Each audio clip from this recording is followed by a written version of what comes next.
The time to listen to my screencast. My name is Timothy Mason. I am a master's student at the University of Colorado in Boulder.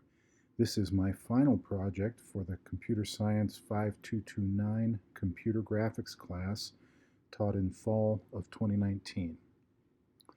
So my program is a simulation, kind of a virtual reality kind of a thing, a simulation of a mountain scene with the lake and trees and rolling hills.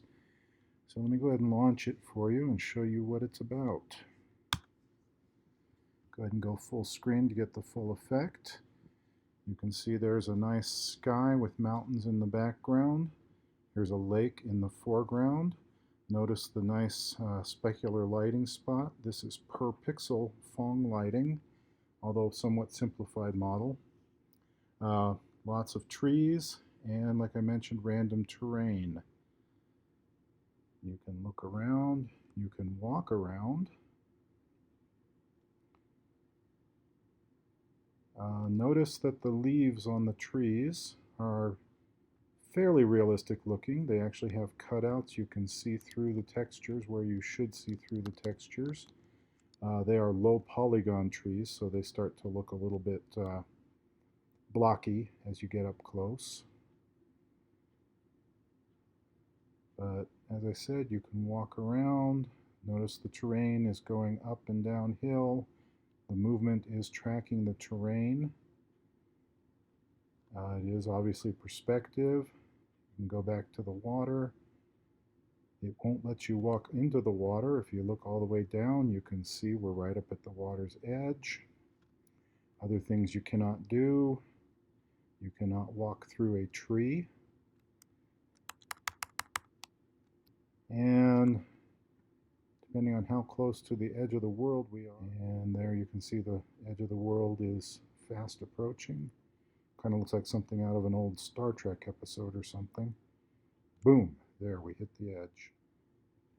Okay, this world has 500 trees randomly placed. I should mention that the terrain is also completely random. It uses something called a diamond square algorithm, which is a decimation algorithm. It starts with a grid that you set random altitudes for the four corners of the grid, and then it recursively it divides the grid in half, and it recursively refines the heights by setting the middle point equal to the median of the corners plus or minus a random amount, and that random amount becomes less as the size of the subgrid being refined gets smaller. I did make one modification to that algorithm, and I also set the center point of the initial grid to be a very low value and modified the algorithm so that on the first pass it wouldn't mess with that initial low value. The purpose of that was to bias the terrain towards a bowl shape, which would then allow for this lake in the center. Now, just to show you that it truly is random, let's stop and start this program a few times to show you. Each time it comes up with a completely different scene. Sometimes you get a little too close to a tree, like what happened there, but you can just walk forward. There is the scene. Looks like we got a little piece of land off in the corner with a lonely tree. And this, of course, the sun's up there. The lighting is coming from the sun. And this spot on the water almost makes you want to squint. Okay. All right. So that's the demo of the app. It has lighting, it has cutouts, restricted user movement, and fully random. So when I wrote this program, I decided to use the Qt library and the modern OpenGL programmable pipeline. I started out trying to hack the class Qt Lorenz program, quickly ran into trouble as I tried to put in textures and other things because Qt Lorenz used the fixed pipeline, and it became pretty clear early on that Qt was really designed around the modern approach to OpenGL with the programmable pipeline. So I ended up finding an example program in the Qt library. Okay, just a simple cube with textures. It has mouse control. and a perspective projection. So this was my starting point for the app.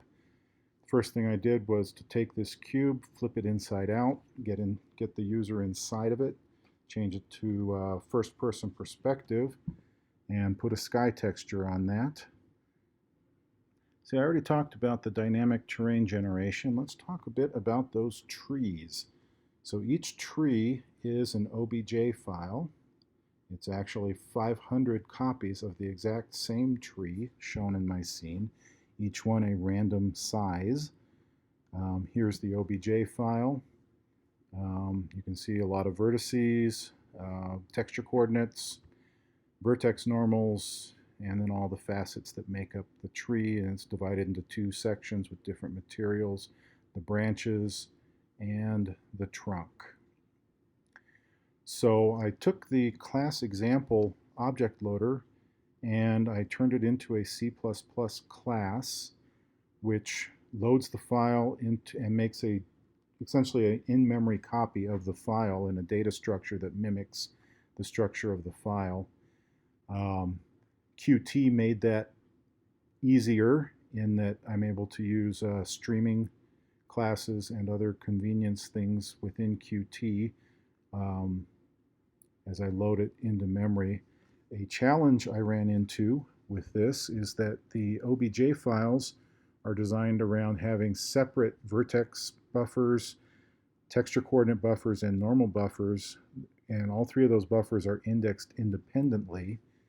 And when you get to the facets that make up the polygons within an object, if I can find where there it is, each face has 3 indices. Each one of these is into one of the 3 different arrays. Unfortunately, with the programmable pipeline in OpenGL, you have to set up something similar to this, but substantially different in that in the OpenGL model, you have one giant array where each element in the array is a packed structure with all 3 of those data elements, the vertex, the texture coordinate, and the normal, as a single element in the array, and you feed that to the shaders, and the shaders, of course, do the work. So what I'm looking for right now is the code that does that. So initialize tree geometry. The object that loads the OBJ files has already been instantiated, and its constructor was given the name of the OBJ file elsewhere in the code. So it's already in memory. So what this is doing here is it's taking that, iterating through the data structure that was created, and then creating a new data structure in memory with the vertices and indexes in the format that OpenGL expects.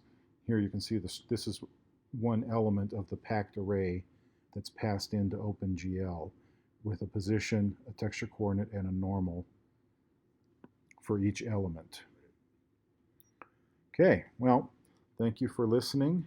I'll close out just by doing a quick line count, see where we ended up. And let's do a word count on all of our CPP files, H files, and shader source files, which is what? GLSL. There we go, 1,662 lines of code. Thank you for watching.